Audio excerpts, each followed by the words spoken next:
So I'm on the island of Sicily, and I'm attending the Science of Consciousness conference, organized by people like Stuart Hammerhoff and others from the University of Tucson, and they are really doing a wonderful job. I have been coming to this conference when it was, since the time it was called Towards the Science of Consciousness. So they took the tours part, and now it's called the Science of Consciousness conference, and it's really brilliant. And I've been listening to some of the talks, and I noticed something, and I'm going to talk about that in this space while I'm walking towards the conference site from my hotel.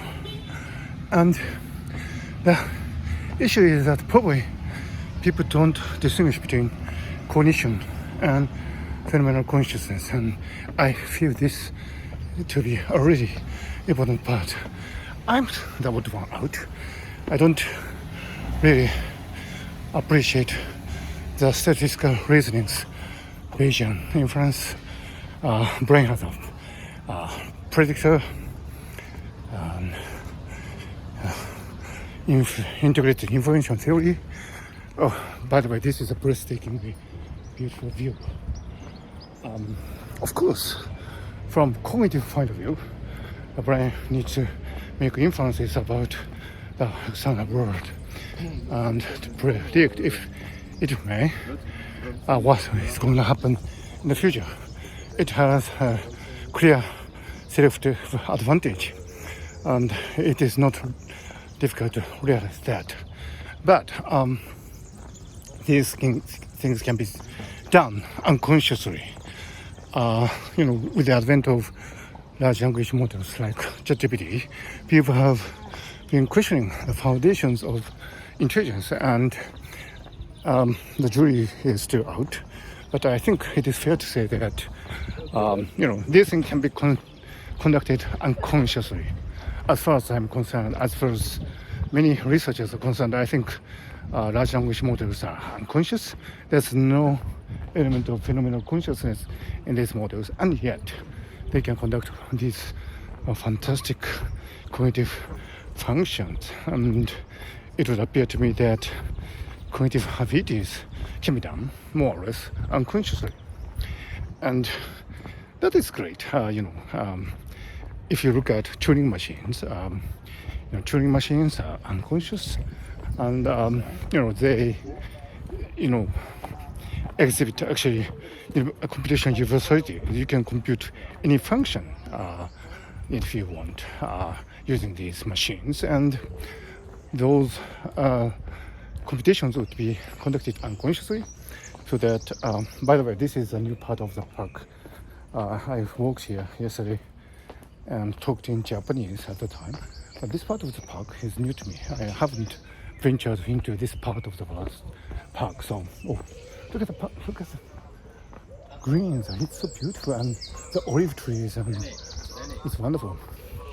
Anyway, this is Italy, and so people don't mind talking like this. There are many people talking like this, and people would presume that I am in conversation with somebody on the phone, so I don't really mind. Farewell. Yeah, so, that's the Etna, Mount Etna, which erupted just one day before I came here, so my plans could have been disrupted if I came one day earlier. Lucky me, I don't know. Well, unlucky me, I could have witnessed the volcano erupting at first hand. Anyway, that's a beautiful hotel. Yeah, that's beautiful.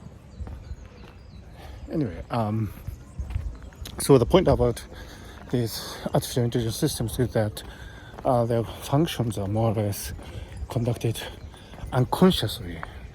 And when people, in this conference, I heard many people discuss the nature of consciousness from the point of view of the brain being a predictive machines, and the brain making statistical inferences and Bayesian learnings and so on. These things are wonderful, and I think they are interesting subject matters in their own rights. However, they do not have anything to do with consciousness per se. The very fact that large language models, which are based on statistical learning principles, can conduct all these wonderful cognitive functions without explicitly, by the way, what this is. I don't know what this is. It's really something fantastic. I don't know what this is. Hello, pigeon. The very fact that so right now I'm perceiving these fantastic structures on my phenomenal consciousness arena, but I could have been saying these things equally unconsciously. I mean, it doesn't really require consciousness per se, or so it seems. That is the single most enigmatic feature of consciousness. And all these arguments about consciousness being in the domain of statistical learning processes and Bayesian inferences and so on do not actually touch upon the essence of conscious processing. Consciousness is about phenomenal consciousness, and there's this arena, there's this platform of qualia, if you like, on which all these conscious perception happens, whereas cognition can be conducted unconsciously. I wrote a book in Japanese. Its title was Qualia and Artificial Consciousness, which was published a few years ago. And in it, I made an argument about how we can experience the continuation of the self before and after sleep. Before we go to sleep, we feel that we are ourselves, and there's this clear sense of self-consciousness. And when we go to sleep, that stream of consciousness is lost, and we are left with an unconscious existence of ourselves. We presume that we will be there, whatever it might mean, while we are sleeping. But the conscious stream of consciousness is not there. So when we are sleeping, the self-consciousness, as far as conscious phenomenology is concerned, does not exist. And I see some results there, and that's the Mount Eta. And so so it's an interesting question how we can feel that we are the same self after we wake up. How would we feel that it's a continuation of the same self, as it existed before sleeping? And there's a bunch of tourists. Sorry, excuse me. Sorry. And yeah, this is a public path, and so people are sharing it. The dogs too. And that's the train station. I wonder if you can see it. Anyway, so the fact that we feel as if the self is the same self before and after sleep belongs to the cognitive domain. It's a Bayesian inference. We don't know. I presume that it's the same self. I went to sleep last night in the hotel room, and I woke up this morning, and I'm going to the conference, and I assume that I make an inference that I'm the same self, but there's no guarantee. I mean, I could have been replicated during my sleep by some unknown processes, or I could have been waking up in a totally different space-time point with all the memories embedded in it. Actually, when you start discussing these things, the pure memory concept of Arne Bergson comes into picture. It is a very interesting point of discussion, I think, whether we can distinguish between a self-consciousness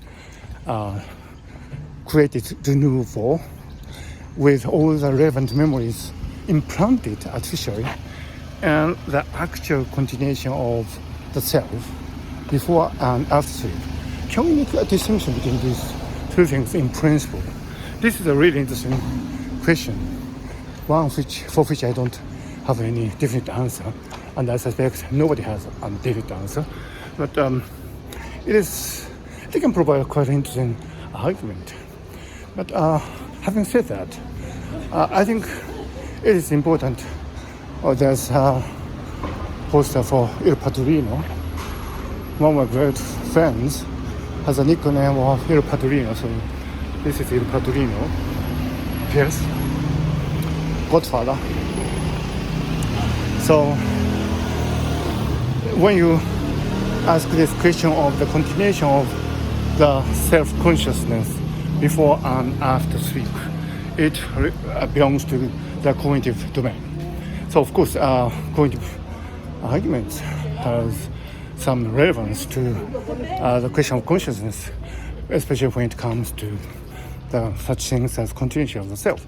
But it is different from the feeling of the self-consciousness per se. I mean, at one moment in our stream of consciousness, we have this feeling that we are this person, and in order to have that feeling, you need to have certain set of neural activities, and how consciousness arises from the bunch of neural activities is a question that people in consciousness studies are addressing, but that is somewhat perpendicular to the cognitive question. If we ask what conditions should be met in order for us to make an inference that the self-consciousness after sleep is the same as the self-consciousness before sleep, we need to probably resort to some statistical inferences, but that is perpendicular to how phenomenon of consciousness arises at a point in the flow of consciousness, the spacious moment. So we really need to make this distinction as a matter of logical rigor. And I think people don't realize oftentimes that what they are arguing is actually some problems in the cognitive domain, not some problems in the phenomenal consciousness domain. And I think that's a really important distinction to be made. And too many people have been confusing these issues for too many too long time. So anyway, I'm in Sicily, and I noticed there are many interesting artifacts. I grasp them in terms of my phenomenal consciousness, in terms of Korea. But I think it is important to respect their own domain of phenomenology rather than confusing them with cognitive domains. So I am at the conference site, so I'll stop here for a moment and probably hope to keep going after this break. Ooh. So Colin Macken famously talked about cognitive closure, the hypothesis that probably we human beings are never able to understand the essence of consciousness because we are cognitively closed. The way cognitive systems are made up not fit to tackle the problem of consciousness. That is a logical possibility, and Colin Macken might be quite right. And in this sense, we cannot really accuse someone of being too pessimistic. When logic shows that you cannot do something, you cannot do that, and no matter how optimistic you are. So that is a valuable argument. argument.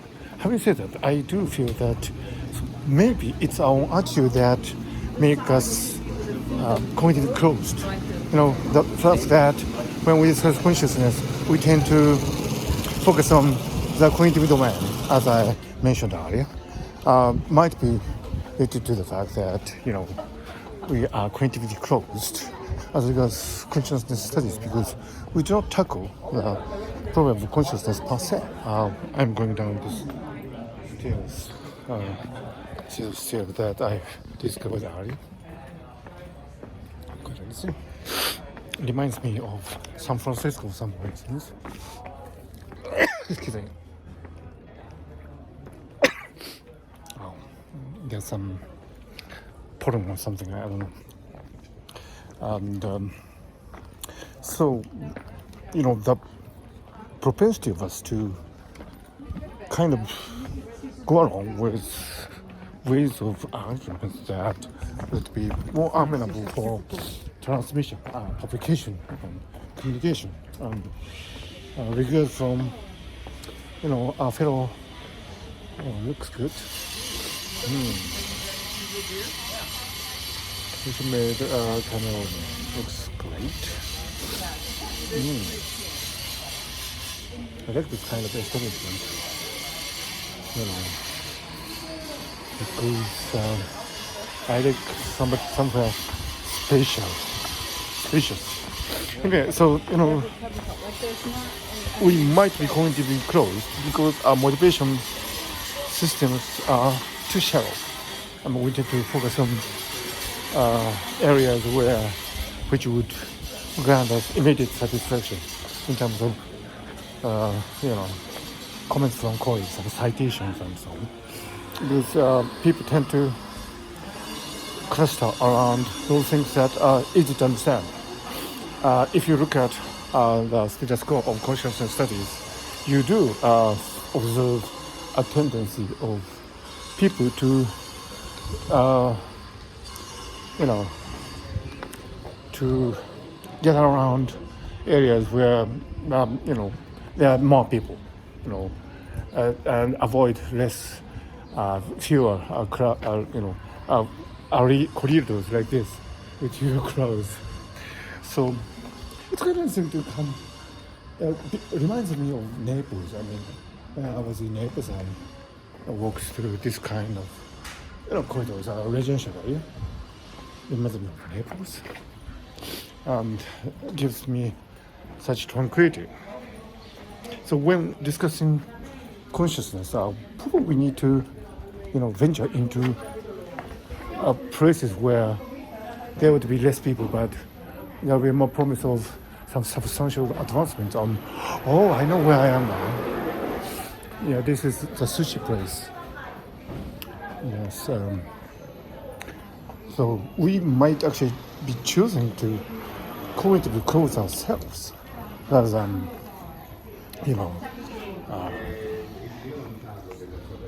being exposed to some fundamental limitations of this world in terms of understanding where we are, and what we can be capable of. So it's quite nice to discover such a corridor, just a few steps away from the busy commercial streets. Maybe this is what we should do with consciousness studies as well. Avoid busy commercial streets of statistical reasonings and Asian influences and so on, and venture into corridor studies. Well, we might find a chair like this cactus, which would lead us to some fundamental advancements in consciousness studies. So, attending a conference like this is very useful in that you observe at first hand in which direction people are generally going and what kind of common understanding they share in terms of tackling consciousness. And most of the time, they might be relevant. And, of course, they are crazy, irrelevant arguments, and they abound. And, they would be of no use. However, in addition to these kinds of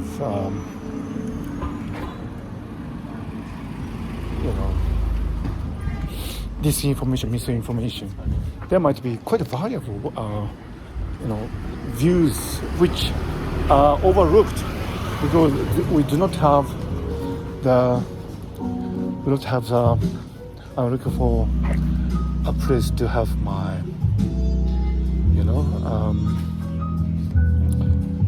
to have a lunch, and this might be actually a great place to have lunch. Anyway, some people are actually already having lunch. Anyway, so that's my observation after attending the conference, and this is my observation too. The ocean is really beautiful. That's the observation from Sicily, Thinking about consciousness.